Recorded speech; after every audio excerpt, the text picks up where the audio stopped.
ছবি দেখে হরিপ্রসাদের মেয়ে হচ্ছে জ্যোতি। সত্যিটা জেনে চমকে গেল ঋষি।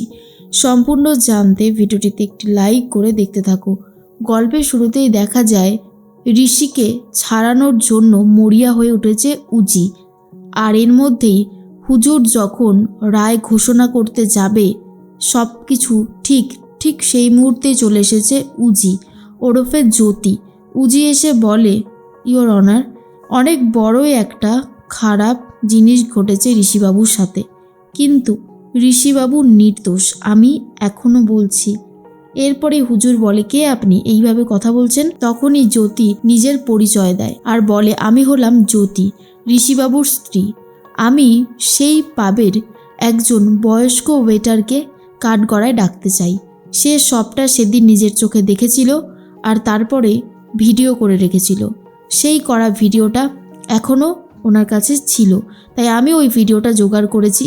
আগে ওনার মুখ থেকেই সব কিছু শুনুন, তারপর আমি ভিডিওটা দেখাচ্ছি। এর মধ্যেই তখনই ঋষির বাবা আর মা খুব খুশি হয়ে যায়। তারা বুঝতে পারে হয়তো এইবারে জ্যোতি পারবে ঋষিকে কাঠগড়া থেকে মুক্তি দিতে। ঠিক সেই মুহূর্তেই সেই বয়স্ক ওয়েটারকে কাঠগড়ায় ডাকা হয়। বয়স্ক ওয়েটার এসে বলে, সেদিন আমি সবটা নিজের চোখে দেখেছিলাম হুজুর, আমি সবটা জানি।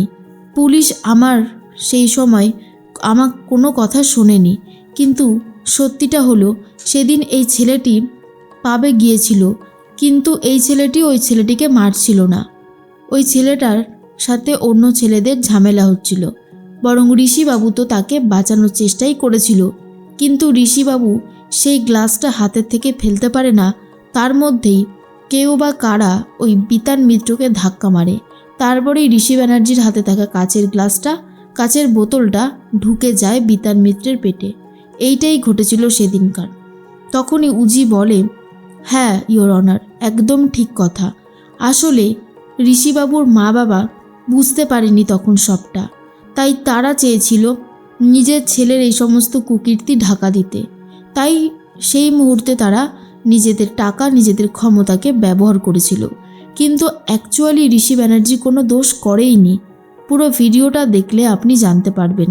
এর মধ্যেই ঋষির বাবা বলে, যদি এটা কি করছে, আমাদের সম্পর্কে এই সমস্ত কথা পাবলিকের সামনে কেন বলতে গেল?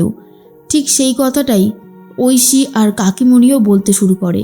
তখনই ঋষির মা বলে, তোমরা চুপ করো, কেউ তো কিছু করতে পারোনি, জ্যোতি যেটুকু করেছে সেটুকুতে আবার অসন্তুষ্ট হচ্ছ। এই জ্যোতি পারবে আমার ছেলেকে ছাড়াতে। তারপর এই ভিডিওটা ওপেন হয়ে যায়, যেখানে স্পষ্টভাবে দেখা যায় ঋষি ব্যানার্জি বিতান মিত্রকে বাঁচাতেই চেয়েছিল, কিন্তু কিছু উল্টোপাল্টা ছেলের জন্য বিতান মিত্রের আজ এই অবস্থা হয়েছে। ঋষির হাতে থাকা বোতলটার জন্যই বিতান মিত্রের মৃত্যু হয় ঠিকই, কিন্তু সেই হিসেবে ঋষির কোনো দোষ নেই, এমনটাই স্বীকার করে আদালত। আর ইওর অনার বলে ঋষি ব্যানার্জি নির্দোষ, সেটা এই ভিডিওটা প্রমাণ করে দিয়েছে। তখনই অফিসার জিৎ বসু কনস্টেবলদেরকে বলতে থাকে, এই মেয়েটা প্রমাণ জোগাড় করে ফেললো আর আপনারা প্রমাণ জোগাড় করতে পারলেন না? বাহ, তাহলে তো আমার আর কিছু বলারই নেই। এরপর কনস্টেবল বলে, স্যার আমরা অনেক চেষ্টা করেছিলাম কিন্তু পারলাম না। ঠিক অন্যদিকে দেখা যায় ঐশী তখন বলে, কিন্তু জ্যোতি এই প্রমাণটা বেশ জোগাড় করে ফেললো, এক্ষেত্রেও আমাদের ভাইকে কিন্তু বাঁচিয়ে দিল। ওইটা তখন বলে, স্যার আমি বলছি ঋষি ব্যানার্জি সত্যিই খুব ভালো মানুষ, ওনার মতন মানুষ খুব কমই হয়, ওনাকে আপনারা ছেড়ে দিন। ঋষি ব্যানার্জিকে কোর্ট নির্দোষ প্রমাণিত করেই দেয়, আর এটাও বলে বিতান মিত্রের মৃত্যুর জন্য কোনোভাবেই ঋষি ব্যানার্জি দায়ী নয়। কথাটা শোনার পর নিশার খুবই রাগ হতে থাকে। এরপরেই দেখা যায় ঋষি ব্যানার্জিকে ছেড়ে দেওয়ার পরেই ঋষিকে দেখে শোভাদেবী অনেক খুশি হয়ে যায় আর বলে, আমি জানতাম যে কেউ যদি ছাড়াতে পারে আমার ছেলেকে তাহলে সেটা জ্যোতি আজকে সব কিছু করে দেখিয়েছে। আমার যে কী আনন্দ হচ্ছে বলে বোঝাতে পারবো না। অবশেষে আমার ছেলের জীবন থেকে ফাড়াটা চলে গেল। তখনই জ্যোতি বলে, আমি তো আগেই বলেছিলাম ঋষি বাবুর এই কলঙ্কটা মুছতে গেলে প্রথম থেকেই সব কিছু শুরু করার দরকার। দেখুন মা, আমি কিন্তু বলেছিলাম, আমি আমার কথা কিন্তু রেখেছি। এর মাঝখানেই নিশা বলে, তুই এটা করতে পারলি উজি? নিজের বরকে বাঁচাতে গিয়ে কত বড় অন্যায় না তুই করলি। এর মধ্যেই অফিসার জিৎ বসু বলে, কি ব্যাপার বিভা দেবী, আজকে তো আপনার খুশি হবার দিন, আপনার বোনের বর ছাড়া পেয়ে গেছে, আপনার বোন এত বড় একটা প্রমাণ জোগাড় করে এনেছে। তখনই উজির কথাই ভাবছিল নিশার, বলে এসব বড়লোকের ছেলেরা না অন্যায় করেও পার পেয়ে যায়। এই আমি বলে দিলাম, একদিন এই বড়লোক ছেলেদের কি অবস্থা হবে মিলিয়ে নেবেন। এরপরেই তখনই ভাবতে থাকে অফিসার জিৎ বসু, বিভা দেবী তো নিজেও বড়লোক, তাও ওনার বড়লোকের প্রতি এত হিংসা রাগ জেদ কেন জানতে হচ্ছে। এদিকে ঋষিকে নিয়ে বাড়িতে ফিরে গেছে শোভা দেবী, আর বলে জ্যোতি তুমি ওর কাছে কাছে থাকবে, ওর যেন একা না লাগে, সবসময় ওকে ভালো রাখবে, ঠিক আছে? এরপর তুমি যেটা করলে আজকে কি বলবো, আর যতবারই প্রশংসা করব ততবারই কম হয়ে যাবে। তখন বাড়ির প্রত্যেকেই খুশি হয় জ্যোতির প্রতি, বিশেষ করে শোভা দেবী, ঋষির বাবা। এরপর কাকামুনিও বলে সত্যি আজকে এই মেয়েটা না থাকলে আমরা ঋষিকে কোনোভাবেই এখান থেকে মুক্তি করতে পারতাম না। আজ সব কিছু সম্ভব হয়েছে এই জ্যোতির জন্য। জ্যোতি বলে না না, এত কিছু বলবার কোনো দরকার নেই, যেটুকু করতে পেরেছি সেটুকু ঋষিবাবুর যে কাজে লেগেছে এটাই অনেক। ঋষিবাবুকে বলে যান আপনি ভালো করে ফ্রেশ হয়ে নিন, আপনার জন্য ভালো মন্দ খাবার রান্না হয়েছে, আজকে আমরা সবাই মিলে একসাথে খাবো। তখনই ঋষি স্নানের ঘরে ঢুকে যায়। এরপরেই জ্যোতি ভাবে যে আজকে দিদির রিয়াকশানটা অন্য রকমের ছিল, কিন্তু আমার কিছু করার নেই, ঋষিবাবুকে বাঁচাতে গেলে এটা আমাকে করতে হতোই। একজন নিরপরাধ মানুষ শাস্তি পাবে সেটা আমি হতে দিতে পারতাম না।